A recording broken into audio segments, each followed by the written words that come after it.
Bismillahirrahmanirrahim. Assalamualaikum warahmatullahi wabarakatuh. Innal hamdalillah nahmaduhu wa nasta'inuhu wa nastaghfiruh wa na'udzu billahi min shururi anfusina wa min sayyiati a'malina. May yahdihillahu fala mudilla lahu wa may yudlil fala hadiyalah. Asyhadu an la ilaha illallah wahdahu la syarikalah wa asyhadu anna Muhammadan 'abduhu wa rasuluh. Allahumma shalli wa sallim ala Muhammad wa ala ali Muhammad. Baiklah para pemirsa yang dirahmati Allah Subhanahu wa taala, kembali kita melanjutkan pembelajaran tafsir Juz Amma, dan alhamdulillah pada malam hari ini kita masuk pada surat Al-Bayyinah. Surat Al-Bayyinah ini adalah surat ke-98 dan masuk dalam surat Madaniyah, yaitu surat yang diturunkan setelah Nabi Muhammad hijrah dari Mekah ke Madinah. Surat Al-Bayyinah mempunyai nama lain, ya. Di antaranya adalah Munfakin dan Qayyimah. Ya, tentu penamaan surat ini adalah diambil dari kata yang ada dalam surat tersebut yang tidak ada dalam surat yang lain, kata tersebut. Dan di sini ada kata-kata Al-Bayyinah, ya. Wa ma tafarraqal ladzina utul kitaba illa min ba'di ma ja'atuhumul bayyinah. Ya, diambil dari kata Al-Bayyinah ini kemudian menjadi surat Al-Bayyinah. Dan surat ini Madaniyah karena di dalamnya menceritakan tentang para ahli kitab yang ada di Madinah, ya, dari golongan Yahudi maupun Nasrani. Baiklah, kita baca terlebih dahulu surat Al-Bayyinah ini, baru kemudian kita kaji bersama. Bismillahirrahmanirrahim. Lam yakunil ladzina kafaru min ahlil kitabi wal musyrikina munfakkina hatta ta'tiyahumul bayyinah. Rasulun minallahi yatlu suhufan mutahharah fiha kutubun qayyimah. وَمَا تَفَرَّقَ الَّذِينَ أُوتُوا الْكِتَابَ إِلَّا مِنْ بَعْدِ مَا جَاءَتْهُمُ الْبَيِّنَةُ وَمَا أُمِرُوا إِلَّا لِيَعْبُدُوا اللَّهَ مُخْلِصِينَ لَهُ الدِّينَ حُنَفَاءَ وَيُقِيمُوا الصَّلَاةَ وَيُؤْتُوا الزَّكَاةَ وَذَلِكَ دِينُ الْقَيِّمَةِ Innal ladzina kafaru min ahlil kitabi wal musyrikina fi nari jahannam khalidina fiha ulaika hum syarrul bariyah. Innal ladzina amanu wa 'amilus solihati ulaika hum khairul bariyah. Jazaohum inda rabbihim jannatu adnin tajri min tahtihal anharu khalidina fiha abada radiyallahu anhum wa radu an dzalika liman khasyiya rabbah. Baik, alhamdulillah. Baik, para pemirsa yang dirahmati Allah Subhanahu wa taala, kita akan bahas ayat demi ayat. Allah Subhanahu wa taala berfirman di ayat pertama, lam yakunil ladzina kafaru min ahlil kitab wal musyrikin munfakin hatta ta'tiyahumul bayyinah. Lam yakunil ladzina kafaru, tidak akan orang-orang kafir, min ahlil kitab, dari ahli kitab, wal musyrikin, dan orang-orang musyrik, munfakina, meninggalkan kekufuran, hatta ta'tiyahumul bayyinah, hingga datang kepada mereka bukti yang nyata. Dalam ayat ini memberikan pengertian bahwa orang kafir, ya, orang kafir itu terdiri dari dua golongan, ya. Yang pertama adalah golongan ahli kitab, yaitu dari kalangan Yahudi dan Nasrani, ya, karena mereka pernah diberikan kitab oleh Allah Subhanahu wa taala. Yahudi pernah mendapatkan Taurat, kemudian Nasrani mendapatkan Injil. Walaupun, ya, sekarang Taurat dan Injil itu sudah tidak murni karena sudah diberikan tambahan-tambahan oleh para pendeta-pendeta mereka. Dan ini adalah ahli kitab. Yang kedua adalah wal musyrikin, ya, orang-orang selain ahli kitab, ya, itu orang-orang musyrik ya orang-orang agama ardi ya yang tidak menerima kitab dari Allah Subhanahu wa taala, ya di antaranya mungkin agama Shinto, agama Majusi dan seterusnya yang mereka tidak punya nabi dan tidak mendapatkan kitab suci dari Allah Subhanahu wa taala. Nah, apa keistimewaan ahli kitab ini? Keistimewaan dari ahli kitab dari kalangan Yahudi dan Nasrani ini oleh Allah, karena ini termasuk agama samawi, maka sesembelihannya itu halal untuk dimakan orang Islam. Ya, kita makan boleh. Walaupun ketika mereka menyembelih itu menyebut Tuhan mereka. Dan sebaliknya, orang-orang musyrik ya, selain ahli kitab tadi, sesembelihannya haram buat kita. Walaupun ketika mereka menyembelih mengucapkan bismillah, karena mereka tidak beriman kepada Allah Subhanahu wa taala. Jadi ini salah satu ya pengkhususan untuk orang-orang ahli kitab. Bahkan wanita ahli kitab itu juga boleh dinikahi oleh orang Islam, ya. Tentu wanita yang menjaga dirinya, ya. Dalam hal ini mungkin dia tidak berzina, ya, dia menjaga kehormatannya. Maka bagi seorang muslim yang mungkin dia merantau jauh, ya, kemudian di lingkungannya ini adanya ahli kitab, maka daripada terjerumus dalam perzinaan, maka dia boleh menikahi wanita ahli kitab, ya. Walaupun seandainya di situ ada muslimah, ya, yang jelas-jelas muslim, ya, muslimah, maka lebih diutamakan untuk menikah dengan sesama orang Islam, ya. Apalagi kalau kemudian ahli kitab tadi, ya, dari eh, wanita ahli kitab yang dinikah oleh orang Islam, ya, kalau kemudian orang Islam tersebut bisa mendakwai kemudian masuk Islam, itu lebih baik juga, ya. Yang jelas Allah membolehkan, ya, untuk orang Muslim menikah dengan wanita ahli kitab yang menjaga diri. Baik, kemudian Allah melanjutkan dalam firman-Nya, Rasulun minallahi yatslu suhufan mutahharah. Seorang rasul, ya, minallahi dari Allah, yatslu yang membacakan suhufan mutahharah, lembaran-lembaran suci Al-Qur'an. Jadi ini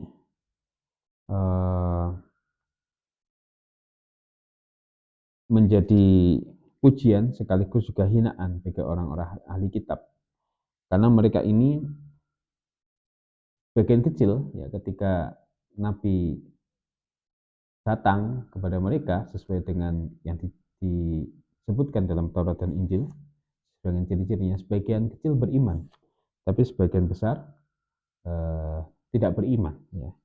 Ini pujian bagi mereka yang beriman, sekaligus juga hinaan, karena orang ahli kitab ini ketika Nabi datang mereka tidak beriman, ya.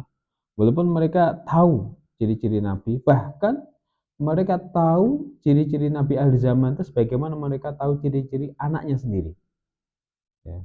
Tapi mereka tidak mau beriman, ya. Orang Yahudi dulu, ya, mengetahui bahwa Nabi akhir zaman itu nanti akan diusir dari kampung halamannya dan akan berpindah di tempat di mana situ banyak pohon kormanya, dan pohon korma itu banyak di Yasrib.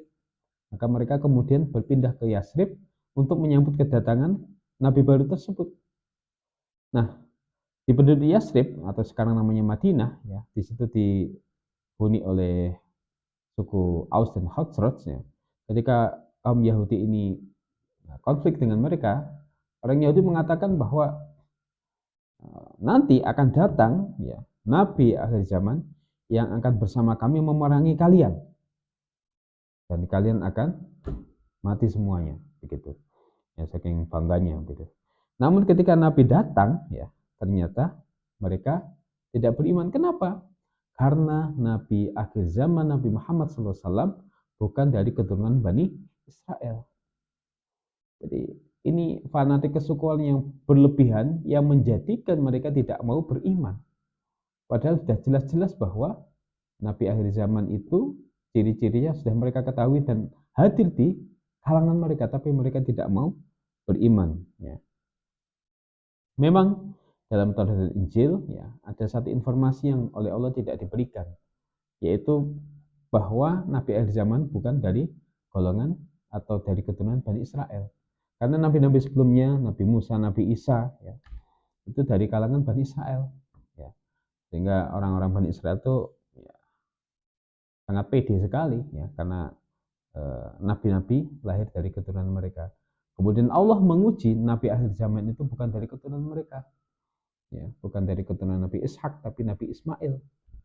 Dan kemudian mereka tidak mau menerimanya karena fanatik keturunan. Jadi orang Yahudi ini tidak mau masuk Islam karena fanatik keturunan, ya, fanatik kesukuan, bahwa nabi yang mereka akui harus dari kalangan Bani Israel, ya. Selain Bani Israel maka mereka tidak akan mengakui. Sedangkan orang musyrikin Mekah itu menolak nabi karena apa? Fanatik tradisi, ya, nenek moyang. Nenek moyang mereka menyembah berhala, dan Nabi Muhammad datang untuk menghapus penyembahan kepada berhala menuju tauhid, menyembah Allah Subhanahu wa taala. Dan itu menjadikan orang-orang musyrik, ya, menolak, ya, karena mereka ingin mempertahankan tradisi nenek moyang mereka. Jadi kita perlu hati-hati, ya, fanatik golongan, fanatik kesukuan, ya, fanatik tradisi ini menghambat atau menjadikan seseorang tidak bisa menerima hidayah. Rasul tersebut, ya, Rasul min awliyat susufa mutahharah, Rasul Allah, ya, Nabi Muhammad SAW, ya, yang mereka tunggu-tunggu itu, ya, mereka akan berjanji akan mengikutinya ketika Rasul Allah itu akan membacakan lembaran-lembaran yang suci, yaitu Al-Quran.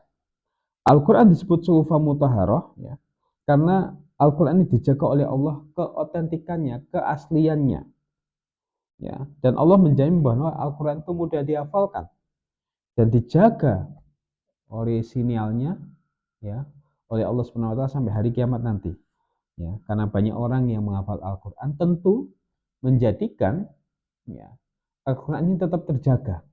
Seandainya ada cetakan Quran yang berbeda dengan cetakan Quran yang asli, maka akan sangat mudah diketahui. Kenapa? Karena banyak orang yang menghafal Al-Quran. Dan ini sesuai janji Allah. Allah akan menjaga Al-Quran sampai hari kiamat. Mudah dihafalkan dan tetap dijaga oleh Allah Subhanahu wa taala. Berbeda dengan kitab-kitab suci yang sebelumnya. Taurat, Injil ini sudah tidak orisinal lagi. Sudah tidak murni lagi. Kenapa? Karena sudah ada tambahan-tambahan, ya, tulisan-tulisan manusia yang menjadikan, ya, kitab Taurat dan Injil yang ada saat ini itu kontradiktif antara ayat satu dengan ayat yang lain. Kenapa? Karena sudah bukan murni lagi. Ya, bersyukurlah kita Al-Quran oleh Allah dijadikan mudah, banyak yang menghafalkan sehingga otentik, ya, keotentikannya bisa tetap terjaga, keasliannya bisa tetap terjaga. Baik, fiha kutubun qayyimah, di dalamnya kitab-kitab yang lurus. Jadi di dalam kitab-kitab Allah Subhanahu wa taala, Taurat, Zabur, ya, Zabur, Taurat, Injil, Al-Qur'an ini terdapat hukum-hukum yang lurus, ya, hukum-hukum yang benar, gitu. Jadi kalau pengen tahu kebenaran pasti, ya, itu ada dalam kitab suci Al-Qur'an dan kitab-kitab sebelumnya, tapi yang masih murni, ya. Ya, kitab Taurat yang masih murni, kitab Injil masih murni, itu di dalamnya ada hukum-hukum yang benar, ya, pasti benar, ya, dan tidak mungkin ada revisi versi manusia maksudnya, ya, pasti benar. Kalau nasah dan mansuh, ya, itu wewenang Allah Subhanahu wa taala. Tapi Al-Qur'an la raiba fiha, tidak ada keraguan di dalamnya. Baik. Kemudian Allah Subhanahu wa taala berfirman, "Wa ma tafarraqal ladzina utul kitaba illa min ba'di ma ja'atuhumul bayyinah." Dan tidaklah orang-orang yang diberi kitab berpecah belah illa kecuali min ba'di, dari sesudah ma ja'atuhumul bayyinah, apa yang datang kepada mereka bukti yang nyata. Jadi ahli kitab ini terpecah belah ketika Allah mengutus Nabi Muhammad sebagai nabi dan rasul di kalangan mereka, ya. Sebagian di antara mereka beriman, ya, karena melihat bukti-bukti nyata, ya, sesuai dengan yang ada dalam Taurat dan Injil, ya, kemudian melihat Nabi, akhirnya beriman. Tapi sebagian besar di antara mereka tidak mau beriman. Kenapa? Karena fanatik keturunan tadi, fanatik kesukuan Yahudi tadi, sehingga mereka tidak mau beriman. Allah berfirman, "Wa ma umiru illa liya'budullaha mukhlishina lahuddina hunafa'a wa yuqimus sholata wa yu'tuz zakata wa dzalika dinul qayyimah." Wa ma dan tidaklah umiru mereka diperintah illa kecuali liya'budu supaya mereka menyembah Allah mukhlishina lahuddin dengan mengikhlaskan kepadanya seluruh ketaatan. Ya, hunafa'a ya dengan lurus. Hunafa ini artinya cenderung ke tauhid, ya, mendorong untuk bertauhid setelah mereka syirik. Wa yuqimus sholata wa yu'tuz zakah, ya, dan mereka mendirikan sholat dan mereka menunaikan zakat. Wa dzalika dinul qayyimah, dan itu adalah agama yang lurus. Jadi mereka ini diperintahkan untuk menyembah Allah saja dengan ikhlas, memurnikan, ya, penyembahan kepada Allah tanpa menambah menyembah yang lain, yaitu namanya tauhid. Ya, seluruh agama, seluruh nabi, ya, yang membawa agama itu pasti agama tauhid, yaitu agama yang memerintahkan hanya menyembah Allah Subhanahu wa taala. Selain itu, ya, seluruh nabi dan rasul, ya, dalam syariatnya pasti juga mengajarkan sholat dan zakat. Sholat dan zakat. Nah, tentu dengan mungkin caranya yang berbeda. Ya, sholatnya Nabi Sulaiman dengan sholat zaman kita Nabi Muhammad sudah berbeda. Zakatnya mungkin juga sudah berbeda kadarnya. Tapi pada intinya seluruh Nabi dan Rasul pasti mengajarkan, mensyariatkan adanya sholat dan zakat. Ya, begitupun juga puasa. Ya, puasa juga disyariatkan oleh umat-umat sebelum umat Nabi Muhammad SAW ini. Sebagaimana firman Allah dalam surat Al-Baqarah, ya, surat 183, ya ayyuhalladzina amanu kutiba alaikumusyamu kama kutiba alal ladzina min qablikum la'allakum tattaqun. Wahai orang-orang yang beriman, diwajibkan atas kamu berpuasa sebagaimana diwajibkan atas orang-orang sebelum kamu. Artinya apa? Sebelum kita ada umat-umat yang juga disyariatkan berpuasa. Ya. Jadi para nabi-nabi sebelum Nabi Muhammad juga mensyariatkan adanya ibadah puasa. La'allakum tattaqun, agar kalian bertakwa. Baik. Lanjutnya Allah SWT berfirman, Innal ladzina kafaru min ahlil kitabi wal musyrikina fi nari jahannam khalidina fiha. Ulaika hum syarrul bariyah. Innal ladzina kafaru, sesungguhnya orang-orang yang kafir, min ahlil kitab, dari ahli kitab, wal musyrikina, dan orang-orang musyrik, fi nari jahannam, di dalam neraka jahannam. Khalidina, mereka kekal fiha, di dalamnya.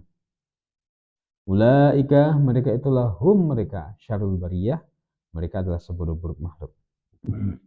Jadi orang-orang kafir dari ahli kitab dan orang musyrik yang tadi disebutkan di ayat pertama tadi, itu oleh Allah diancam, ya, mereka akan dimasukkan ke dalam neraka jahanam. Sampai kapan? Khalidina fiha, mereka kekal di dalamnya. Naudzubillahi min dzalik. Ulaika hum syarrul bariyah, mereka itulah seburuk-buruk makhluk. Kenapa mereka disebut seburuk-buruk makhluk? Karena mereka tidak mau beriman. Jadi iman inilah yang menjadikan orang itu mulia atau dihinakan oleh Allah Subhanahu wa taala. Ya, bukan akhlak mulia, bukan. Orang berakhlak mulia tapi dia tidak beriman, maka oleh Allah dihinakan. Akhlak yang mulia sebagus apapun tanpa diimbangi iman, maka akhlaknya itu tidak ada gunanya. Artinya amalan yang tidak didasari oleh iman maka tidak ada gunanya. Sehingga kalau orang-orang liberal, ya, mengatakan bahwa semua agama itu sama, itu salah besar. Ya, semua agama sebenarnya sama. Yang benar itu adalah Islam. Ya. Yang lain tidak benar. Mereka kaum Yahudi aja nggak mau disamakan dengan kita. Ya. Orang Yahudi mengatakan, kami ini syadidul mukhtar, kami ini orang-orang pilihan. ya, yang dipilih oleh Tuhan, ya, maka ya mereka memandang kita ya, lebih rendah daripada mereka. Nah, itu orang Yahudi, fanatiknya sampai seperti itu.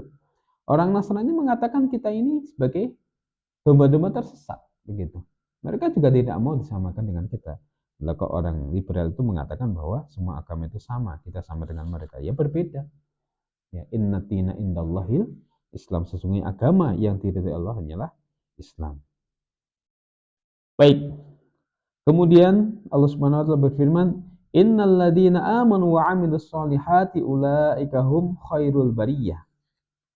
Innal ladzina, sesungguhnya orang-orang amanu yang beriman, wa 'amilu dan mereka mengerjakan as-solihat kebajikan, ulaika mereka itulah hum mereka khairul bariyah sebaik-baik makhluk. Nah, ini sebaliknya, orang-orang yang beriman ya, kemudian dia juga beramal soleh ya, yang amal solehnya itu kemudian dinilai oleh Allah karena didasari oleh iman, mereka itu adalah orang-orang yang baik atau sebaik-baik makhluk ya. Jadi berbahagialah kita ya, apapun kondisi kita, selama kita menjadi orang yang beriman dan beramal soleh, maka kita adalah khairul bariyah, kita menjadi orang yang atau sebaik-baik makhluk ya. Mungkin ada saudara kita, teman kita, kenalan kita ya. Selama dia beriman dan dia mengerjakan amal-amal soleh, mengerjakan kewajiban sebagai seorang beriman, maka kita hormati.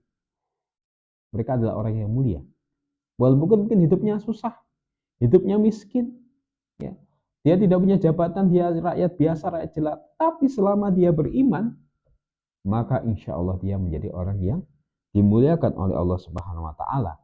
Ya, kelak di akhirat dia akan mendapatkan tempat yang mulia di sisi Allah Subhanahu Wa Taala.